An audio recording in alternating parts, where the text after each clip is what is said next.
welcome back to another episode of the Jack Canfield Podcast. I'm your host, Jack Canfield, and today I'm excited to introduce you to one of my new heroes and friends, Regan Archibald, one of the leading peptide, functional medicine, and longevity specialists in the United States.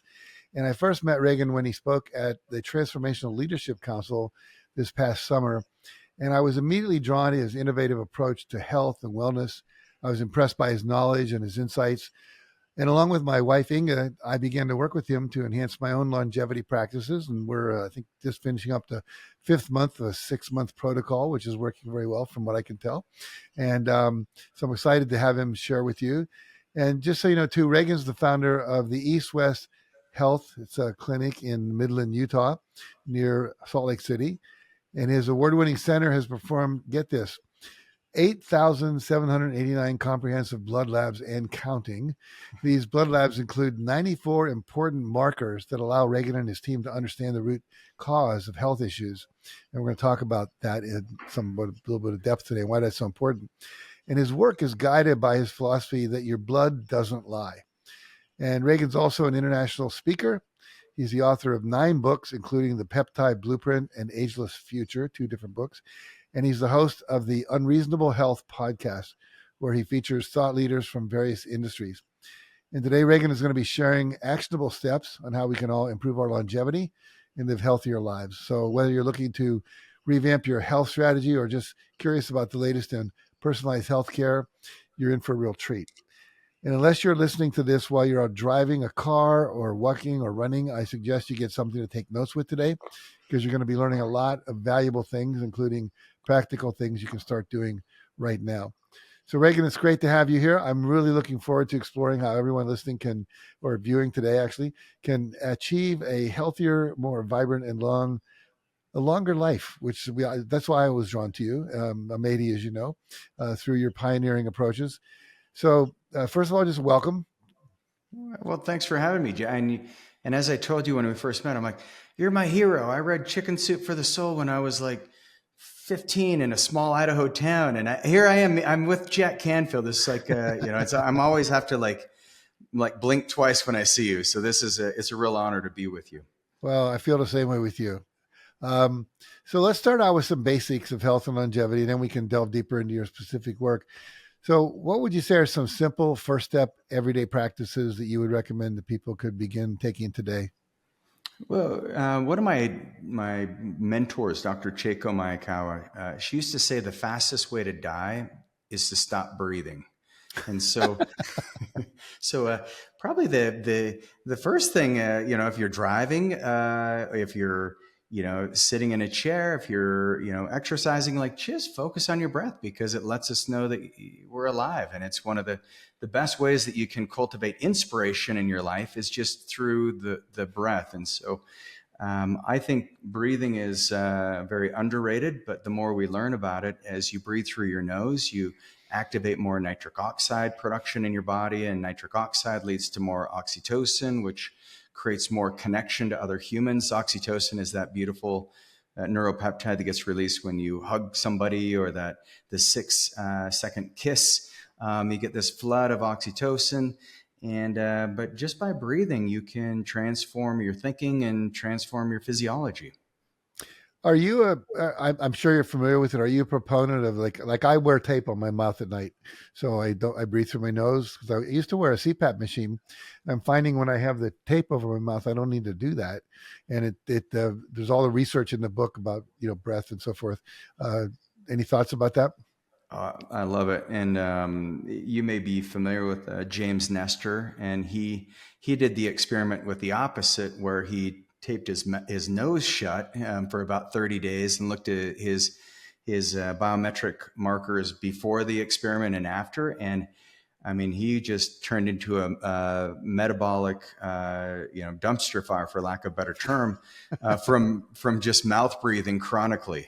And so that's right. If you can, because sometimes our mouth, it does gape open, or our tongue will obstruct the airways. And so positioning your head in the right way, taping your mouth closed, can lead to much better sleeps. And it can, in some cases, circumvent the need for CPAP.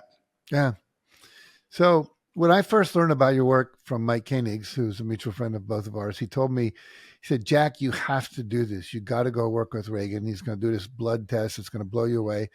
And so I did that. And as I mentioned in the introduction, include 94 markers in the work and that you analyzed. And I was curious about the significance of this. So last night I went online and I asked Google, how many markers does an average blood test measure? And this is what it said. It said a typical average blood test, often referred to as a CBC, complete blood count, usually looks at around 10 markers, including levels of blood cells, white blood cells, red blood cells, platelets, hemoglobin, etc. However, depending on a specific test ordered, a more comprehensive panel, like a comprehensive metabolic panel, could measure up to 14 different substances in the blood. You look at 94. And when I showed the workup you did on my blood to my general practitioner, he said he'd never seen such a complete workup in his entire medical career. He was very impressed. And you say that, your blood doesn't lie. So I'd love you to break all this down for us. Why so many? Talk about how that idea shapes the way you tailor healthcare for each specific individual you work with. Well, mine goes back to looking for answers in my own health journey. I grew up on a cattle ranch in Idaho, and I moved a lot of sprinkler pipes in the summer, and I would get, planes would crop dust the fields, and I would get a bunch of Roundup on me, especially on the windy days. I would just get soaked in the stuff. And then I would go back to the farm and I'd spray the riverbanks with Roundup, and the reps for Monsanto's for Roundup, they told us it was safe. No big deal. But in my undergraduate work, I started getting psoriasis and eczema, and then my hair was falling out. I started to get really inflamed, and all the doctors running those same 10, or in some cases a comprehensive 14 markers, they said, everything looks great. You're fine. You're just stressed. And I was like, cattle, roping cows and branding cows and castrating cows is more stressful than school. I like school. There's something else going on. So it was a naturopathic doctor and an acupuncturist who ran the right labs. And that comprehensive panel actually showed that I had an autoimmune condition going on. And the ability for me to address the root cause based on the blood labs helped transform my health. And so we do the same for all of our clients, because people come to us and they say, man, I just don't seem to be getting healthier, and I'm eating the same. My lifestyle hasn't changed. I go to bed on time. I exercise the same way I've always exercised, but something's not right. And my doctor just wants to focus on cholesterol. And that seems to be kind of the story I hear over and over again. And so when we run the deeper labs, we start looking at markers that your doctor doesn't run, and it's not your doctor's fault. It's the way that the medical system is created. It's a model based on medical necessity, and it actually shouldn't even be called, in my opinion, it shouldn't be called a healthcare model, because it's a crisis care model. So when you're sick enough, then those 14 markers will give a flag that will create a medical necessity so that you can bill the insurance for a more comprehensive test. But in most cases, if you don't have medical necessity, then the insurance company won't cover it. And so it all boils down to a financial decision. And so we just bypassed the insurance company, and we just said, hey, we're going to run the comprehensive tests, and a test that would typically cost people, $2,500 to $3,500 based on the area they're in. We've negotiated down to about $750. And so it's still an investment, but in my opinion, it's one of the most important investments somebody can make, because you're actually learning before the event happens about what's going on in your health, because we'll find out one way or the other if we're in a crisis. And I'd rather find out before the symptoms show up. And that's the goal of the comprehensive test. When you look at 14 versus 94, it's a big jump. Could you talk just for a few moments about what are some of the things you're testing for and why it's important to give us a sense of the breadth of that? Absolutely, because looking at the white blood cells, looking at cardiometabolic pathways, those are important markers. But what we do is we go deeper and we'll look at different antibodies for the thyroid, for example. Like most people, they're really excited if they can get their doctor to run like a TSH, or a thyroid stimulating hormone. And so they'll run TSH and T4 and they'll say, oh, those look good. But what we've discovered in the thyroid specifically is there's 14 different markers that relate to the thyroid alone. And you can look at reverse T3, you can look at free T3, free T4, T3 uptake, because the thyroid is kind of a canary in the coal mine. It's usually a secondary organ that's been impacted. And you can predict what's going on in the body just by seeing which of those thyroid markers are out of range. But unless you're at an endocrinologist, they're not going to run those markers because the treatment's the same. It's like, well, you've got hypo or hyperthyroid, and here's your synthroid, and you're on your way. But what we've discovered is just by looking at thyroid differently, we can predict a lot of issues. We also look deeper into liver pathways. We look at different antioxidant production. We run all of the hormones, including testosterone, free testosterone, your luteinizing hormone, follicular stimulating hormone, progesterone, estradiol, and we kind of have a saying at East West, Jack. If you don't think hormones are important, try going without them. And but they don't get ran unless you're like begging your doctor, and there's got to be all this. And then the ranges is the other thing that we may want to talk about, because there's a whole, as far as the markers, we're looking at kidney, cardiovascular markers, and we're not just looking at cholesterol and triglycerides. Those are important markers. But we go deeper and look at your apolipoprotein A, your apolipoprotein B. And the apolipoprotein B, it seems like all the researchers and people who are actually looking at the values that are the most critical for cardiovascular health, it's that apolipoprotein B marker that causes accumulation in our arteries. And if that marker gets too high and you let it persist for too long, that seems to be where we end up with occlusions in our arteries, and where you need stents or you have a cardiovascular event, and in some cases they're deadly. And so my question is, why don't we just run those standard? Because heart disease in the United States has been the number one killer since I got into medicine and got interested in it 25 years ago. And it's still the number one killer, even though we have more blood pressure medications, more statins. We've lowered cholesterol. We've learned how to manage blood pressure really well.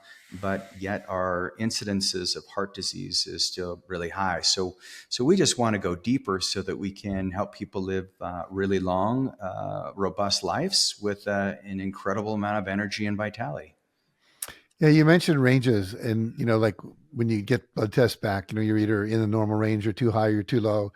And most of the ranges in the test that I got back from you, my doctor looked at him and he said, "Wow, they're really wanting you to be super healthy, because these are high ranges, or low, they're better than the standard norms, which are kind of based on walking around almost healthy people, the average American." So that was impressive too, to him and to me as well. And I've been doing, the program I said for 5 months, and I do feel, I feel healthier. I feel more energetic. I get better sleep. I've lost weight, all of that good stuff. So again, a lot of your protocols are based on peptides. And I have to admit, before I got to meet you, I didn't know what a peptide was. And I thought I was pretty sophisticated in terms of, natural health and alternative health and all that. And I think I read there was like 700 peptides, and we figured out how to synthesize 70 of them or something like that. Talk about peptides and how important it is in your protocols, because it's obviously been something we've been shooting ourselves up with these little peptides every day. Yeah, I don't know anything about it, Jack. I just played a joke on you and Ingrid, and just tell me how it goes. Yeah, yeah. So I've been obsessed when it comes to health. I've always wondered, what's the fastest way that I can help my clients achieve optimal health with the least amount of effort and sacrifice as possible, but not compromising your future health. So, you probably remember it in our first talk. I was like, I'm thinking about Jack 10 years from now. What are the most important things that we need to do today so that we're prepared for you to be healthier a decade from now? And in that just simple question, are what are the treatments that will move the needle the most effectively? but they have to be targeted because, as you know, the older we get, there's a headwind called aging, and it doesn't play nice. It kind of feels some days feels like the universe just wants to recycle us after a certain age, and so I said, well, how can we fight back a little bit? And that's when I started learning more about peptides, and so all peptides are these. They're just simple communication patterns in the body. So if you think of cell signaling, like one of the gifts that you have, Jack, is your ability to communicate and to do it in a way that's disarming, that's warm, that helps open up people's hearts. Is you speak very clearly, and that's what we want happening in our cells. So imagine your cells, if there's interferences between your cells being able to communicate, it's kind of like when you're trying to talk to somebody on the phone or on a Zoom call and the internet's glitching or you don't have good cell service. That's what happens as we have these toxic accumulation in our cells, and it's one of the things that causes aging. And so what peptides are is they're messengers that our cells send out to communicate with each other. And when you have these RNA transcription factors, they can go and land on the surface of the cell, and it's like turning a light switch on. So imagine you walk into a house, it's completely dark, and the light is just a form of communication. And so you turn on all the light switches, and suddenly you can roam around the house, and everything is a little easier to navigate. And that's all peptides do, because over the course of time, we have what we call the epic accumulations. And these epic accumulations cause our peptide pathways to get turned off. And so we look at your blood labs and we say, okay, which lab markers in Jack's labs or whoever we're running, what switches do we need to turn on? And that's where you'll see your peptide protocols. We'll keep you on the same peptides 30 to 60 days, and then we shift in and cycle new peptides in so that we can work on new pathways. Because once the light switches are turned on, the thing I love about peptides is it stays on, so you keep that communication and that harmony between what's called cell signaling. That stays optimized, and then what you notice is you start feeling a lot better quicker, and it doesn't require a whole, we try to bypass the willpower effect, because if someone craves sugar or if they're prone to overeat or drink too much, there's great things we can do by turning on pathways that don't really cause you to lean towards some of the behaviors that can be more destructive when it comes to your health. It's funny. My wife, Inga, she still loves sugar. And now that we're on the peptides, she finds that she doesn't want it. But she actually got mad about it. She got mad about it. She said, I miss my craving for sugar. She's not eating it. But there was this secondary psychological thing going on, which I just cracked me up to no end. That's interesting how that works. I didn't understand. I mean, I understood it a little bit, but that's helpful what you just shared. Wow. Okay. So let's talk about, you're a functional medicine person as well, and you combine what's called traditional, functional, modern medicine and East-West stuff. I know there's acupuncture involved for some of the people you work with and so forth. Talk about what functional medicine is for starters, because a lot of people don't know that, and talk about how you integrate all these things into your practice.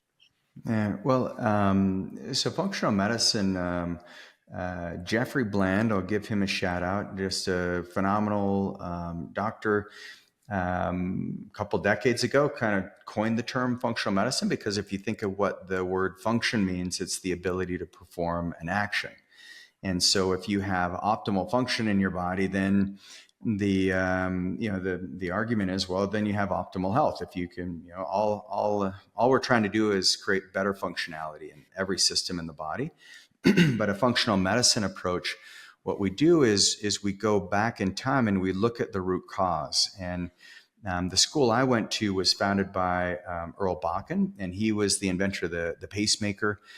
He founded a company called Medtronics, and massive company, but he realized that there's some wisdom in looking at the body completely differently and taking action before the body started to break down and function. But you can't do that if you're in a disease-based model. And so functional medicine is a branch of medicine that analyzes each of the what we call the 5 core pillars of health. So we look at gut health, and that's where the stool test is everybody's favorite. We send you a kit in the mail. You get to send in your stool sample, and then that allows us to see how the bacteria is in your gut, and if you have enough healthy bacteria versus maybe what we'd call pathogenic bacteria, or if there's yeast or parasites, or if you're producing the right enzymes to break down proteins and to get energy from your food. It's one of the hallmarks of aging is this loss of proteostasis and dysbiosis, or dysbiosis just means like gut imbalance. So just by doing a functional medicine analysis, from a gut perspective, that opens up so many different doors and avenues to help people improve their energy, their vitality, and to, unless if you love being bloated and having gas all the time, then don't do this test. But if you want to get down to the root cause of it, then it's really hard to do it without the right tests. And so the other pillar of health that we look at is brain health. And the brain is a fascinating organ because not only does it process pain in the body, it processes a lot of the emotions, but from a cognitive perspective and the ability to focus, the ability to remember somebody's name, even the ability to perform complex problem solving, which is actually really important, especially the older we get. Our brains can actually, your brain actually, the older you get, the better it can perform.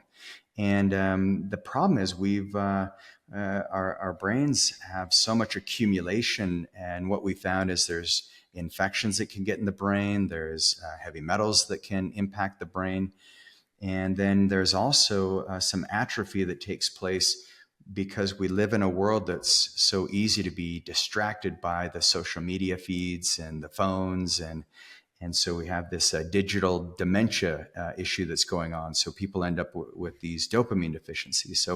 So analyzing the brain, you can see markers in the blood labs, and you can actually see markers in the gut that reflect the health of the brain. And then one of the more advanced things that we'll do is we'll send people in for a brain MRI. And so we can actually see how the circulation is in the brain, and if there's parts of the brain that aren't functioning properly, or even through an electroencephalogram, which when I first did my electroencephalogram, I could see areas of the brain where I'd had my worst concussions. And one of them was right here.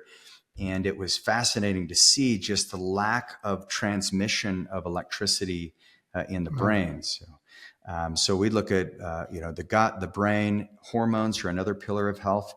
And hormones I think a lot of people have recognized the value of it. I've had people tell me it's miraculous. When you get the hormones back, you start to feel this level of vitality that you were missing.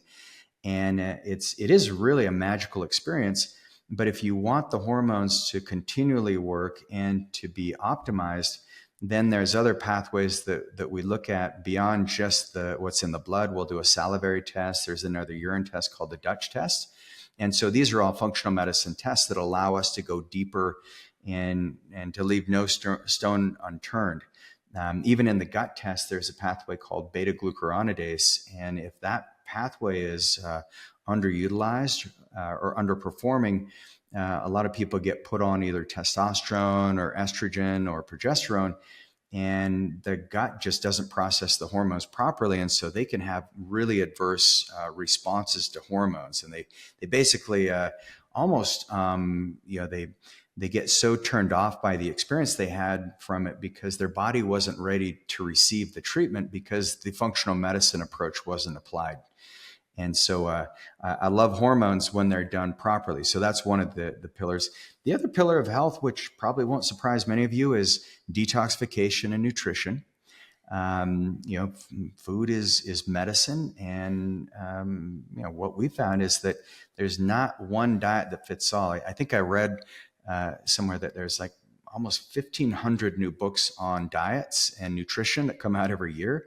And so you'll find there's a lot of discrepancy in the functional medicine world. And so what we've done as a community is we've just decided that we're going to personalize it based on what the biology wants and needs. And so it removes a lot of the dogma that can come around food, because you've experienced it in your community as well. As some people are, they're very attached to a certain way of eating. And I do respect that if it's for religious beliefs, spiritual beliefs, but if it's from just a straight physiological belief, then we're going to look at the labs, and in functional medicine, we'll apply what's needed based on the deficiencies that show up in the labs. And then detoxification is part of that pillar. We found that it's not just sending people into a massive detoxification process. What ends up happening is a lot of people come out of those, they feel better, but they're depleted.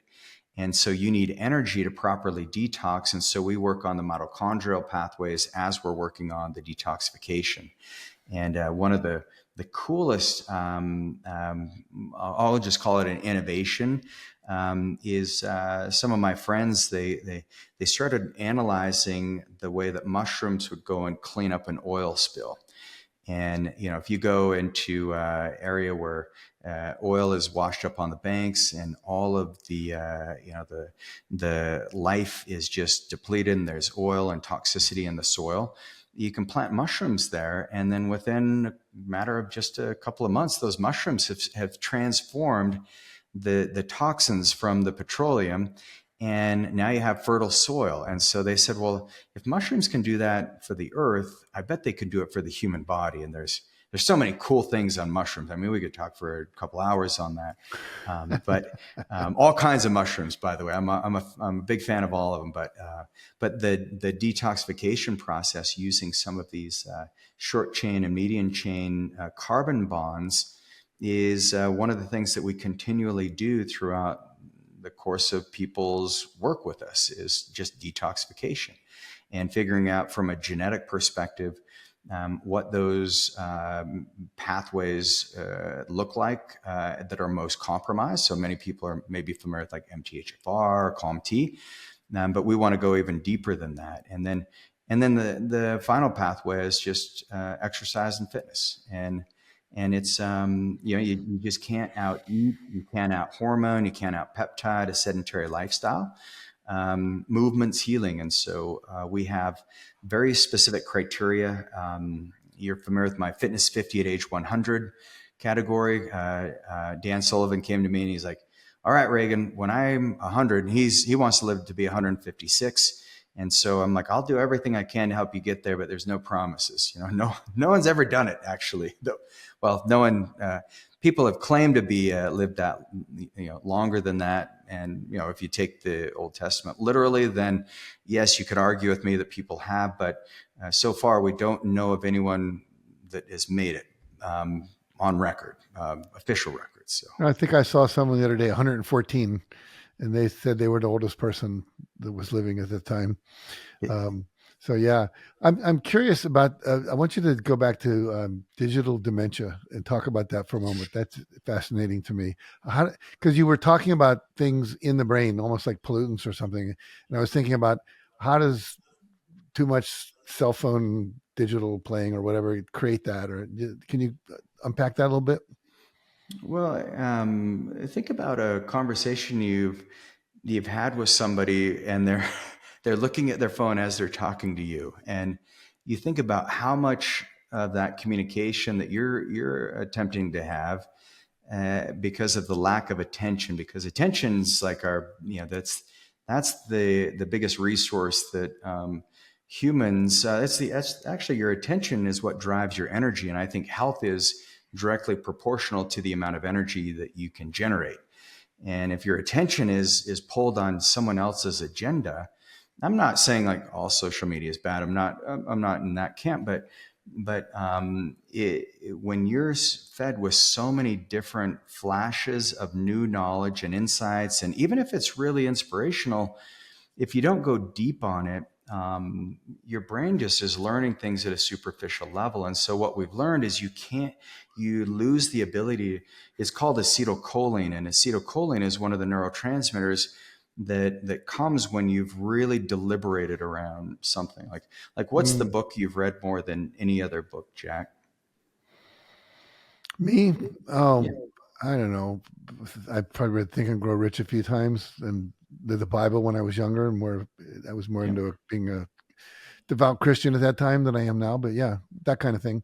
Yeah. So if you think about, Think and Grow Rich it's powerful because you're experiencing it with your whole body as you're reading it, and the Bible can be like that, and you can put yourself in more of a meditative state.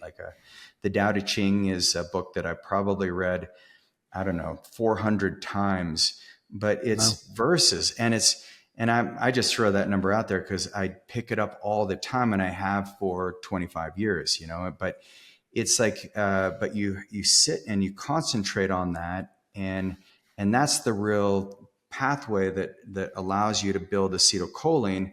But what's happening in the digital world with all these flashes and social media is we just learn little bits of things, and so then our cognitive bias kicks in, and we just pick up what we want to pick up, and we get this confirmation that yes, I know everything, and what I know is the truth, but we're never forced to really think about our thoughts, and never forced to really layer in some deeper levels of understanding and learning. And so what the result is digital dementia, because we're just looking for the instant dopamine hit. That's interesting. I know one of my best friends is a Tai Chi teacher and a Qigong teacher, and he studied the Tao Te Ching like you many, many times. And he'll read a verse, and he'll contemplate on that for a week. And then he'll come and tell me, I got some new insight into this verse, so it's, and I often talk to people about reading a book versus watching a movie. When you read the book, you're having a conversation with the author in a sense. You can stop and think about it for a moment, whereas the movie just keeps you moving along. Not that it's a Yep. bad thing, because I love watching movies, Yep. but I think the idea of the building this, you look at all the monks, the Japanese with the koans, the Zen Buddhists, etc. You're forced to reflect, to think, to contemplate. Meditation used to be called contemplation. And I never thought about the effect on the brain the way you just described it. That's really quite cool. That's All it. right. Yeah. So I know that I'm assuming you're from your perspective, you see a lot of challenges in today's healthcare practices. You talked about that in the sense that there's a system. It's somewhat shallow in some ways, and it's somewhat I think, health in many ways. But when you think about looking at the healthcare practices of the general public, our hospital system, et cetera, when it comes to managing longevity and chronic illnesses, what's your perspective on all that? Well, I think it's a system that's heroic. Like if we just look at if you have a crisis, you break an arm, you are in a severe automobile accident, you're in a coma, like there's no better place to be than in Western medicine. The advancements that they've made there, incredibly life-saving. But if you're looking for solutions when it comes to health, or if you have a chronic disease, which the majority of people who really need the help they're trying to treat chronic disease with acute care medicine.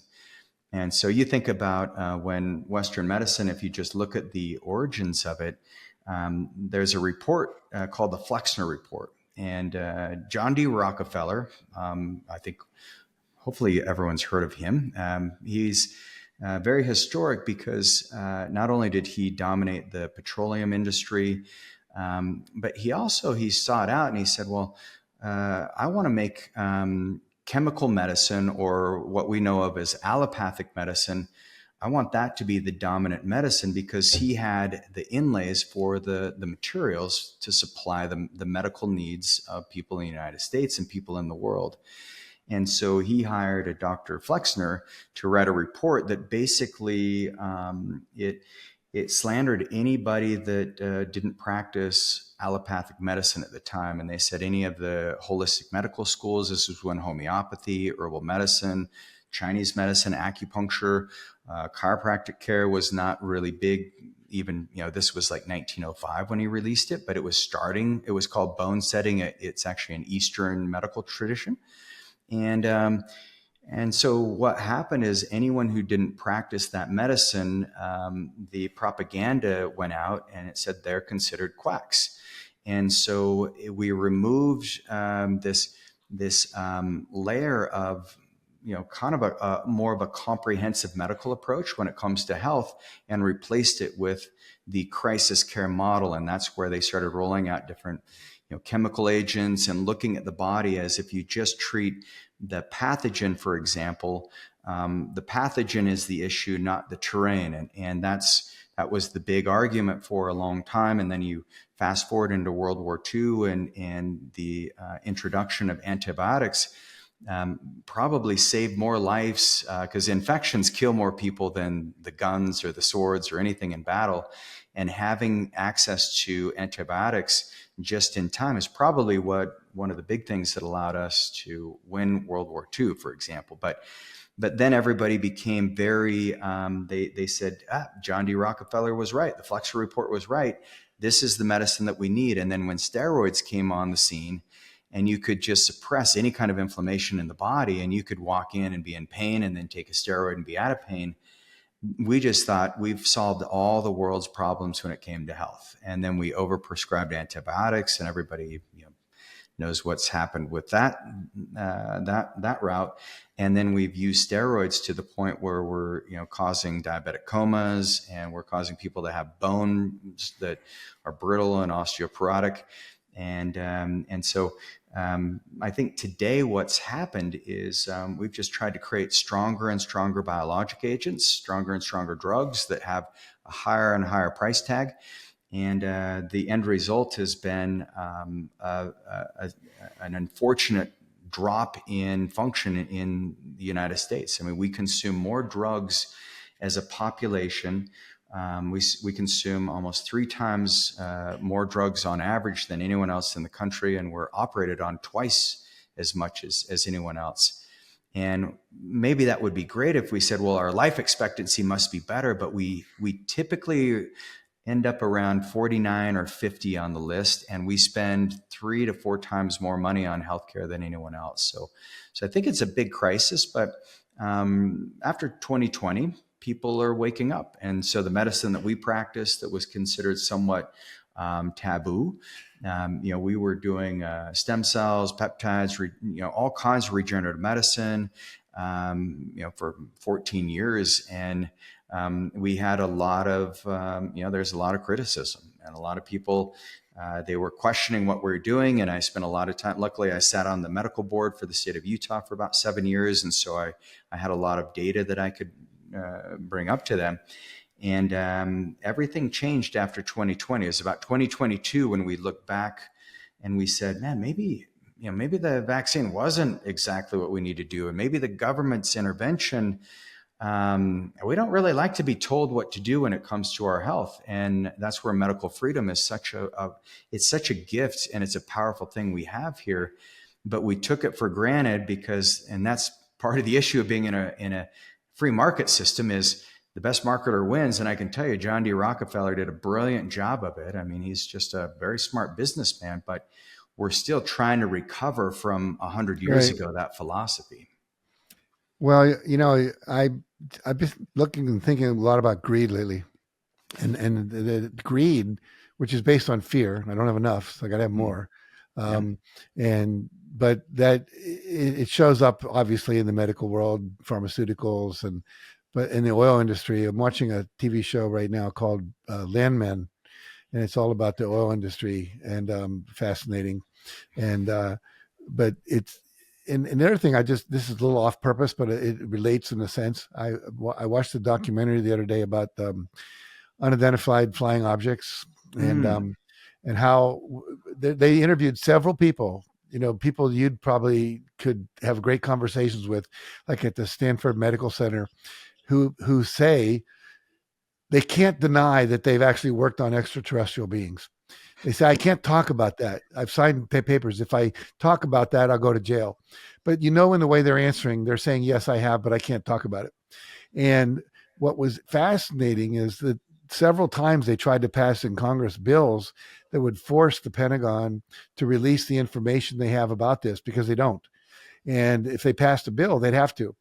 And the thing that always gets in the way of the bill passing are two senators and congressmen, one from Ohio, one from another state, where when these aliens landed and we were able to get part of their craft, they went to certain aerospace industries to try to reverse engineer them.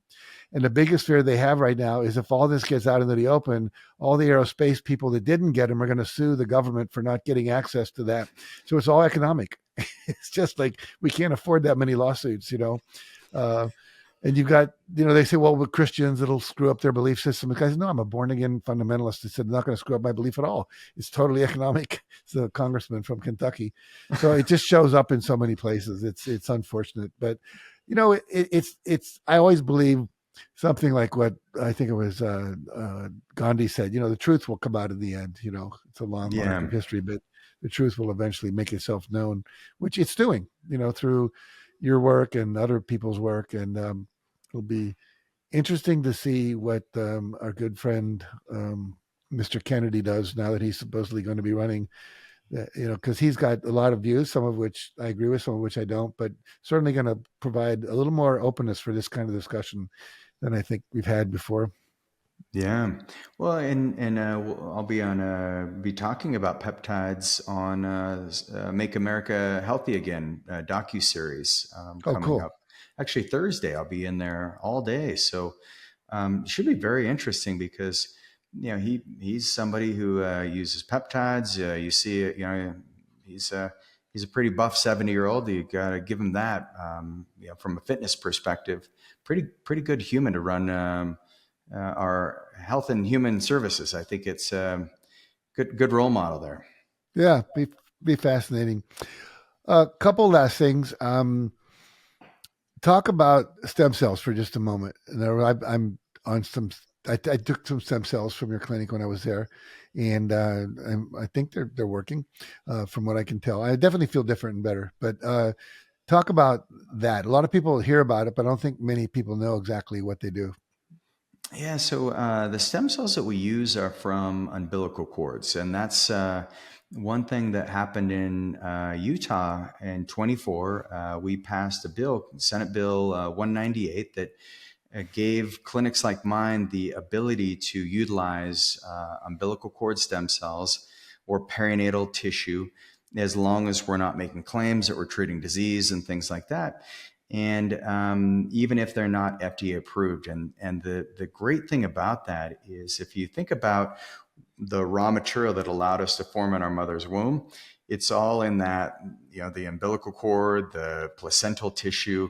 And even to have a placenta to grow to the size that it does in a small amount of time, the mother's body produces billions of stem cells. And these stem cells, once the baby's born, it's like, well, what do we do with it? Well, usually we just throw away what I think is probably some of the most powerful medicine on the planet.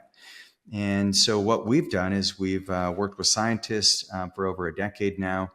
And I got into it because I was in a snowboarding accident. I had a choice. I could hit a tree or hit a skier, and I love trees. So I took out the skier. And I had a pretty severe rotator cuff injury that, required surgery. I had a full thickness tear, and I broke my clavicle, my scapula, and I just decided I'm going to try some stem cells. And there's no one in Utah doing it, so I worked with doctors out of Texas, and we injected my shoulder, and didn't notice anything for 3 days. But then that third night, I went to bed. I slept through the night. I woke up and I hadn't slept in 6 months from the pain, because it's weird at night trying to get comfortable with shoulder pain. And it started to feel better. And then by the 3-month mark, it was as if I didn't have the accident. And so then I started noticing my clients who had, osteoarthritis in their knees, or clients who either they were denied the ability to get surgery based on, health history or age. And then I said, well, we could try stem cells. And we noticed that about 50% of them got really good results. The other 50% didn't really see the difference that they were looking for. And so we just started working with the lab, and I actually started testing the stem cells independently. And so I would take tissue samples, I'd take them to the University of Utah, I'd run it through flow cytometry, then I could see what labs were producing the highest quantity of live stem cells. So I could test for my own viability instead of relying on them, because it was a new industry 10 years ago. And so now what we're seeing is the stem cells that we used on my shoulder, for example, we were really happy to get 1 million live cells post-thaw. Now we can get about 50 times that amount, and we get better results. And so now depending on the condition we're treating, we can get closer to like an 80 to 90% improvement in function and outcome from osteoarthritis or pain conditions. And we've seen dramatic improvements just from putting that natural product in. And so the stem cells, they're basically signaling cells, and they're turning on all your body's own healing properties. We talked about how peptides are these signaling factories. Stem cells are like peptides times 1,000 or 1,000,000. I mean, it's an agent that will go and find the areas of the body that are damaged. And that's why I do stem cell. I'll do IVs. I'll treat my brain every year, because I want to make sure that I'm staying ahead of any disease process or anything that's malfunctioning. And we have great diagnostic tests, but sometimes things get missed. And that's where stem cells come in, because they're the intelligent factors that are recruited by any kind of inflammatory signals in the body. And so they'll hone into areas that have been damaged, and they'll start bringing in all the growth factors and cytokines, and they'll help rejuvenate what's been lost. That's great. I remember, because I did some stem cells when I was there, and I opted to do the brain one. And I find it fascinating, because a lot of times people will tell you, well, the stem cells can't get into the brain and it's too hard and all that. But you had us leaning backwards, and at the bottom, at the top of the nasal passage, which when you're upside down is the bottom, it's ingested into the nose, and it sits there for a while, and it absorbs through that tissue into the brain, which I thought was pretty cool, because I had been doing essential oils for a number of years, and when you inhale them, it goes up into the top of the brain, and they say within 20 seconds it starts to move into the brain from the top of the nasal passage. So I thought, oh, that's cool. It works the other way as well. So that was very interesting. Well, we're running out of time here. I've got about 4 questions, which I'll talk to you in Mexico about. But anyway, great. As you're looking forward at this whole world of longevity, do you see other new technologies and fields that are evolving that you're excited about employing at some point in time that you're looking at? Man, well, just even on the peptide front, like peptides like GLP-1s, tirzepatide, semaglutide have been really popular. There's a new one that's coming out, and it's called NA931. And so it's very exciting, because it adds in IGF-1. And that's one thing that we've been big proponents of, is you don't want to lose muscle mass. And especially as we age, that's your number one most important organ in your body is muscle. And so now we're seeing the clinical research is very favorable. The other thing that we're seeing very positive impacts from is the cord plasma. And so we call it plasma renewal. It's like the oil change for your blood. And we just started doing that a year ago, almost a year ago as of today. I was, I'm always the first one to try the experiments, Jack. So if I die, don't do what Reagan did. Just say, what did Reagan take? And I'm never going to touch that stuff. I do it all first, even the intranasal stem cells. I did it for my ADHD, for my concussions. And I was at a stem cell conference, and they were saying, here's how we've been able to bypass the blood-brain barrier to get stem cells into the brain. And so with Arnold Kaplan, I was able to get an inside scoop. But yeah, that's I think what we're doing on the peptide front and with stem cells. We're even working with Dr. Moviglia, and he's got a clinic down in Argentina, and they're using Yamanaka's clocks and taking your own like a skin sample or a fat sample, and they're taking your own stem cells and inducing them back to their primordial state so they can make them young. And Japanese scientists won the Nobel Prize for this discovery. And then what they'll do is they'll induce it down a specific lineage, and the technology is just phenomenal. And so I hope that we'll have the first clinical trial in Utah this year. And so we're working very diligently on doing that. So so those are some of the things I'm very excited about. Very cool. All right. So before we run out of time, I want you to tell people how they can find out more about you, your work, your books, your podcasts. Where should they go? Websites, that kind of thing. If they go to just agelessfuture.com, they can learn all about what we do. And there's a free download. They can get my peptide blueprint. They'll get access to the Fitness 50 at age 100. And for any of your listeners who do want to get blood work done and performed and meet with one of our functional medicine doctors, then they can just go to agelessfuture.com/JC for Jack Canfield. So we created a special offer for them, and they'll find it on the website there. Oh, great. Well, thank you for that. Appreciate that. So, well, thanks for joining us. I look forward to spending more time with you in about a week in Mexico, because this has piqued my curiosity more than I thought it would for new things that you're doing and questions I have. And what I love about you, in addition to how intelligent you are and how well educated and informed you are, is how calmly you talk about it all. I mean, in a sense, like, I went through kind of a rebellious stage when I found out how bad some of the medical stuff was happening in my life. And you just have maintained a nice, reasonable approach to the whole thing, which I really admire. So thank you for that as well. Appreciate that. I encourage everyone, literally, my wife and I have been working with Reagan. And one of the reasons I wanted to do this podcast was to share that work with you all who are listening, because I think it's, if you can find out more about it, there's staff there that'll answer all your questions and work with you to get a test if you want and set up some protocols and so forth. For me, it's been life-changing. And for the friends of mine who have been exposed to this, who've done it as well. So it's like when I find something valuable, I want to share with everybody, and Reagan and the work that everyone's doing at East West is one of those. So thanks again, Reagan. Thanks for having me, Jack. It's been an honor. My pleasure.